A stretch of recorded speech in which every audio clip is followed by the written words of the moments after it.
Did miss 2 appointments with the granny down there, or Grammy down there. Okay. We were supposed to go to the mission to do the program there. All right. And, well, first day I was supposed to meet her at 9 in the morning. Yeah. I woke up. My wife told me it was 8:57, so I didn't bother trying to get dressed and run across the street in 3 minutes. So, and yeah, that's a lot of words. I get it. But she has decided that no matter where I'm going to be, it's not going to be in the van with her. So, might as well just hurry along the process of getting back into rehab, that kind of thing. Yeah, I get it. It's not the funnest thing in the world, but you know, I don't want to seem callous or cocky, but you know, I've been in rehab before. Me too. I'm just a little, you know, but this is a different program. Life change, year and a half. Well, yeah, That's a little scary. you get out of it what you're put into it, man. Exactly. I mean, I've been through like a while back. It was a 6 month kind of suggested, and I ended up staying for 2 years at a Baptist Freedom Baptist Mission in Logansport, Louisiana. Wow. Which is like right on the edge of what used to be the Badlands. Yeah. So there really is we have dry and wet counties and all that. You can't get any alcoholic beverage for 20 miles. Wow. And I found this out, well, the difficult way, because I was buzzing and my sister was hammered, and she was driving me back to the mission. Because we went down south to bury Grandma, and came back up, and I took too long. I took 2 weeks instead of one, and they were all pissed. But yeah, so I realized once we got there, she was about ready to get another beer and go home, and I was like, let's get a hotel room, and I got me a couple Four Oaks, and we went from there, you know. And the next morning I went back to... Hey, is it all right if I double you up with another ride? Not a problem at all. All right, great. My name's Robert, by the way. I'm Phil. Bill, nice to meet you. Yeah, nice to meet you too. I play guitar too. Oh, do you? Oh, nice. yeah. I got Oregon, Time Travelers of Oregon, Antique Mall down there on Main. Yeah. 23rd or whatever it is, or something. I got this $39 3-string homemade cigar box ukulele, and I was talking to a 7-foot kid from Corvallis, and I was going to try to put a hold on it, you know, give him $5 for it, so that I'd come back and give him $5 later, etc. Because I go in there a couple times a week just to play the guitars. And the lady on the way out, she goes, "Well, you know that kid you were talking to?" And I said, "Yeah." She said, "He said Merry Christmas," and I just about freaking died. Oh, like, nice. wow, that was fucking cool, because you know my anger and all kinds of good stuff got me out of all of my electric guitars. Right. I threw my bass down on the amp creatively. Okay, I set it down hard. But I didn't get in a fight with the neighbor guy. I kind of left the room and went around the house a long way, and then set my guitar down really hard, and broke my bass neck. And that was a little bit devastating for me. Yeah, sure. So after I tried to put strings on everything, I was pretty well on the way to having it rebuilt. I had a piece of PVC and jammed it on there, and I had to get the head jammed in the top, and it was a mess. But damn. I was instrumentless until that day, the day before Christmas, when he gifted me that. And a few days later, I went in and I saw this guitar and I started playing it. Because I go around, he's got these little guitars in random places. He's got a banjolele over here, he's got this over here, and all the guitars in that record section. And one day I was playing this one, I just saw him, and on the way out, I had a few bucks, and I was going to see if I could put it on hold. You know, I could come back and buy it later, or something. And I thought it was going to be $100 or something like the rest of the stuff. The cheapest thing he had in there was that $39 ukulele. Wow. And I mean, he's got some really nice guitars. And I was like, she goes, "Why don't you just buy it? It's only $8." And I was like, crap. Yeah. So I'll see you in $2, and I totally forgot. And the next time I went down there, I went and I talked with the owner, and I was all joking. I was like, "Tell me, Pa, it wasn't a dream. It was an $8 guitar in here." He's like, "No, $8 guitars in here." And he's the owner, so I thought, but he has vendors that have the booths and stuff, I guess, so maybe he doesn't know everything that's in his building, you know what I mean? So I was like, I gave up. I went back and played a couple of cool gas guitars, jammed with this kid. He was probably 16 or something. He had a really nice, it was kind of cool. And on the way out, I'm giving up, and I look down, and there it is, and I was like, I go to the counter, and I was like, like $8 guitar, and I start pulling money out. And I had 6, and that's when I said I'll be back at $2, but I'll give it to you for 6. So Nice. that was just a couple days ago, but you know that was probably, maybe now looking back, maybe the stressor of the whole relationship thing with my wife. Right. She's legally separated, but we're not divorced. In my estimation, in my not so humble opinion sometimes, that means she's still got her hooks in me, which is not a problem. I like that, you know. But it's like we're legally separated until I say we're divorced. That's the way I felt. Like she's kind of keeping me, you know, right where she wants me. Like, wait a minute. So I started putting my foot down and doing dumb stuff like that, not literally, but. And then she started getting in her element, and I was like, okay, we're outside the Egan Warming Center. She's going to be yelling and screaming. She's going to go into the hyperventilate thing, and I'm going to jail. You know, and I just wanted to go to the Egan Warming Center and get warm, because I didn't know the van was going to be fixed when I finally got back there. You know? Right. So I'm like, okay, we can go to the Egan Warming Center, it's open. She's like, okay. She didn't finish the sentence. Okay, we'll go to the Egan Warming Center. You're getting out and I'm leaving. But, you know, that's all, as they say, water under the bridge. They do say that. But, you know, she's wherever, you know. I said, okay. You know, I didn't bother trying to grab all my stuff. I tried, but everything was wet and it was all packed in the van. And I was just like, okay. I'm not going to try to be last word guy and say, yeah, I'll teach you or some stupid crap. You know, I just said, okay. Got out. I might have slammed the door a little. But it is a kind of hard door to shut. It's that sliding thing on the side. Yeah. And I just walked. I don't know what she was saying, if she was saying anything. I was just like, anything I said from that point was going to go bad in a hurry, right? She's already starting to do the hyperventilate thing, and I'm like, oh, great. Next thing is, I'm going to jail because she starts pounding herself in the head like that when she gets all... Well, I already forgot. Not Chris. Phil. Yeah. Thank you. You're welcome. The second person to hear my little sounding board mess. Nice. Well, hey, I'll go in and get this guy real quick. Yeah, we're not at the mission. Oh, this is... Yeah. I gotta fix no some problem. stuff. I have to put your stuff in the back. We'll see. Okay, no problem.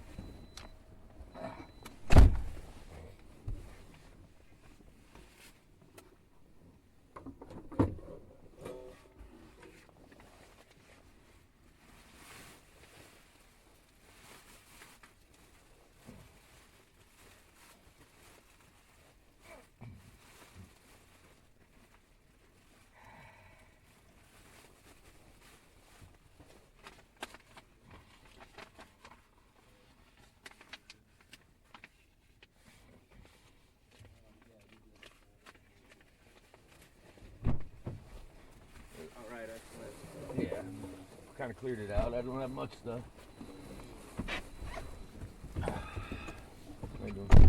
You going to 1522 West 6th? Right. Okay, get you there first. How you doing today, sir? All right. Oh, so far, so good. Me too. Good deal. We'll find out.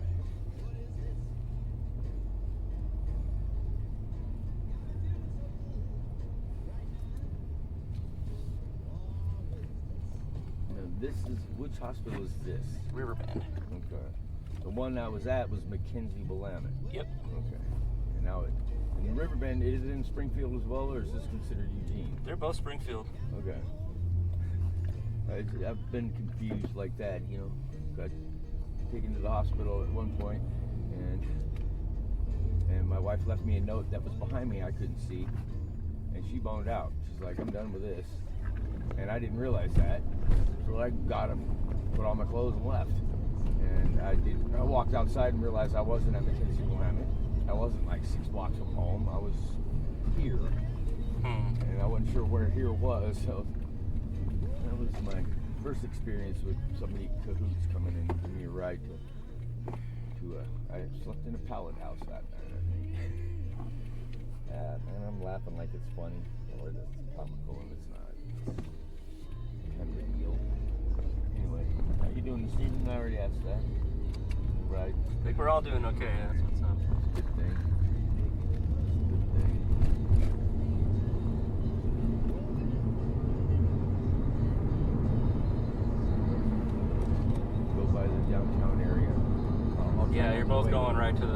same vicinity, so. Oh, okay. Yeah. I was gonna say, just ignore anybody that's waving at me.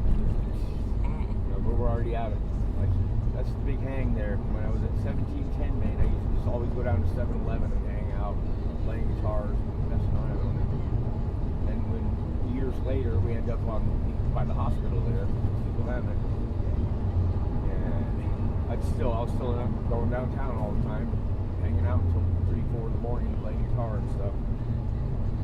And yeah, that again was the stress of using that dang guitar or those dang guitars.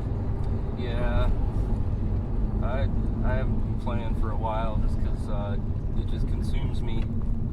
I got other things I need to do, get my life in order. So. What kind of action you got? The 83 Gibson SG. Oh. I've had it since 1983. I bought it brand new. Man. 83, great year. That was the year I graduated high school. Really? Yeah, right around that time I got my first guitar that I bought with my own money, bought on credit and all that, or paid out. It was a Dean Hollywood Z, like Sammy Hagar red. Right. Because he was a big fan of mine. He had the Flying V of the same kind of guitar. ZZ Top played also the same ones at that time, the furry ones that were around. Right. That's when Dean made great guitars. Yeah. I remember their ads in Guitar Player back then with the girl in front of Lamborghini with all the Deans lined up. I was like, it was a friend of mine that taught me my first lick on a beautiful Gibson Les Paul. And he said, we're going to go get a guitar. And I was like, all right, cool. And I guess he thought I was going to pick something like this $8 acoustic.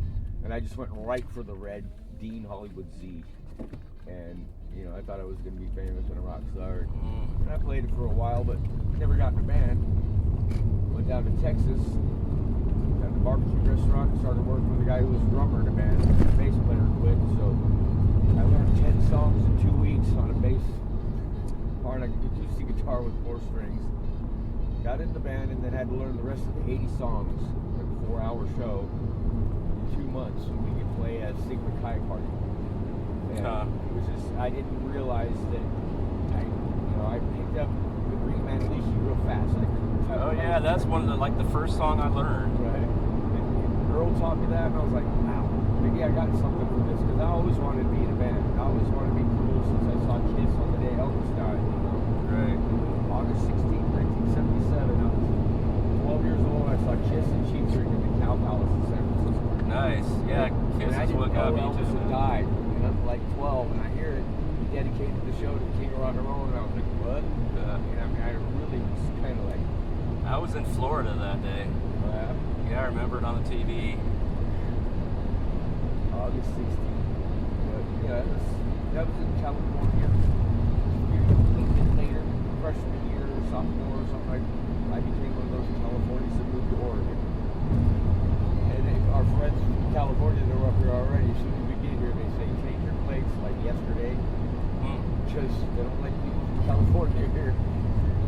But I've spent a good portion of it in Oregon. It's the only state I've come back to as a choice. You know, like I got family there. You know, I haven't burned all the bridges. You know, and it's kind of a little behind on some things, but then I'm so behind on others as far as cultural stuff, music people are listening to and stuff. Yeah, Eugene is like no place else in the States. I didn't know that. It was like, you know, I was living above this place. It used to be the Spirits Tower. It used to be like a free soul bike club. It used to be called Used to Be. It's like a church now, a Spanish American church on 8th, like 12 apartments above. And that was like heaven for me.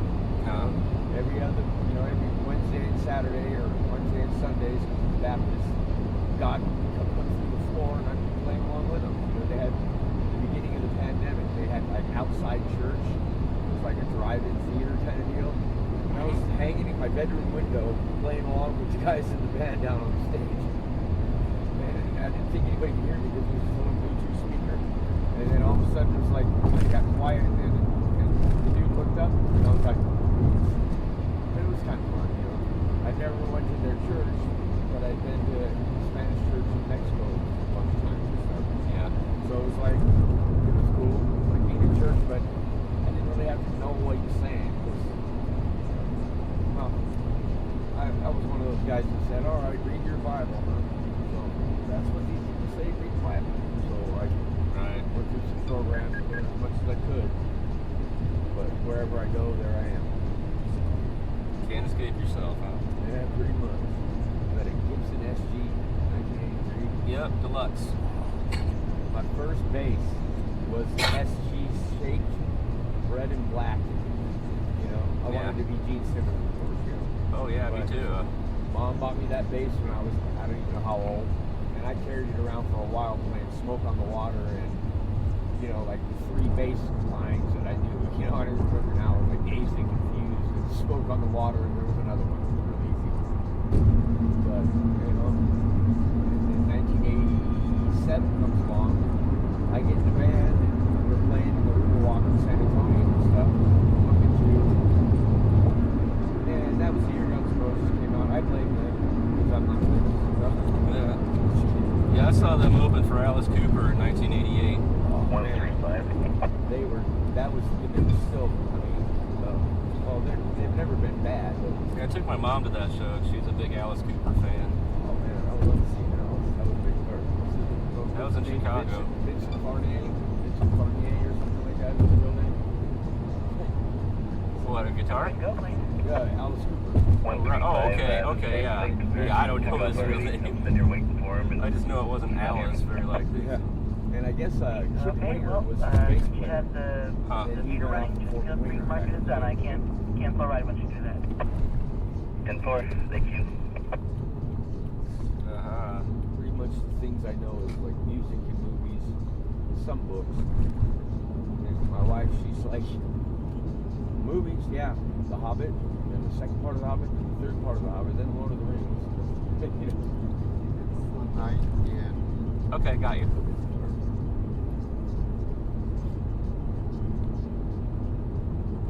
After homemade. Okay.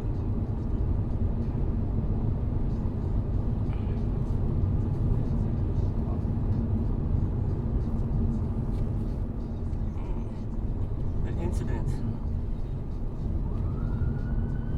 Shit. Yeah, buddy. I didn't realize we were Oh, Eugene, right? Oh yeah. Because I've gotten turned around and crossed a bridge or walked through an alley, and next thing I know, I'm in Eugene, and I didn't even know it. I got bored one night and walked to Fred Meyer. And I didn't know I was in Eugene. I was lost, and I was like walking back and forth across that yard. Yeah, got you. Sorry.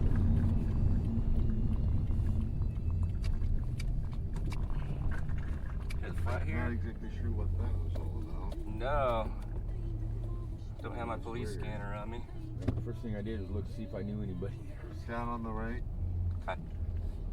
That was kind of bad. I was like, no, we're in Eugene.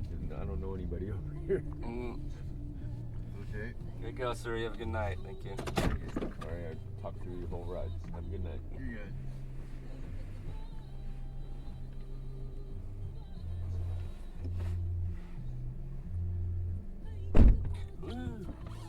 Right, to the mission. Yeah.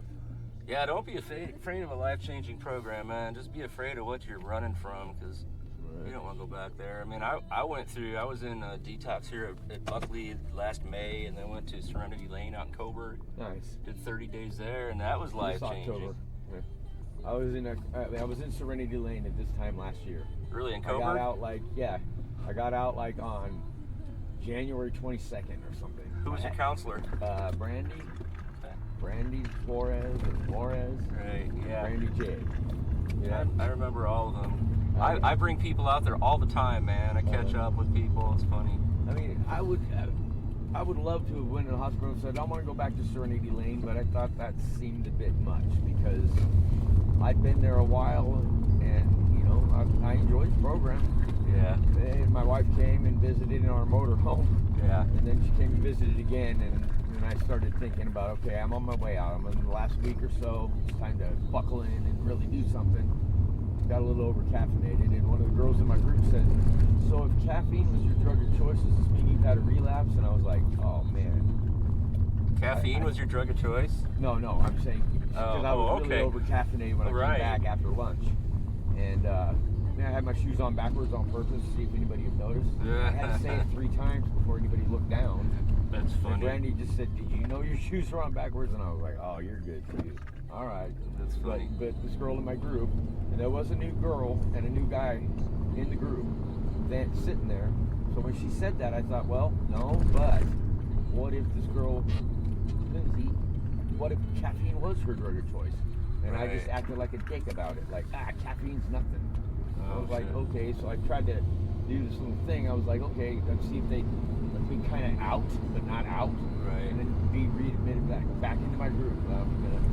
If you guys will have me back in your group, you know, that kind of deal. I couldn't explain it good enough to tell them what I was trying to do. I didn't want to leave the program. I just wanted to do a little thing for the people in my group. Right. So, you know, set me back in your group because I know that, you know, some things could be taken wrongly. And she wasn't a caffeine addict, you know, but she could have been.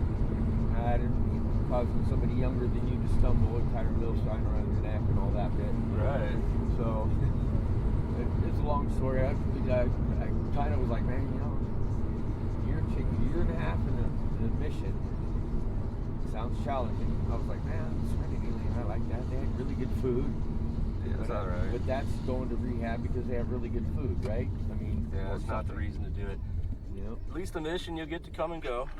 Yeah, that's what I didn't know if they were gonna, you know.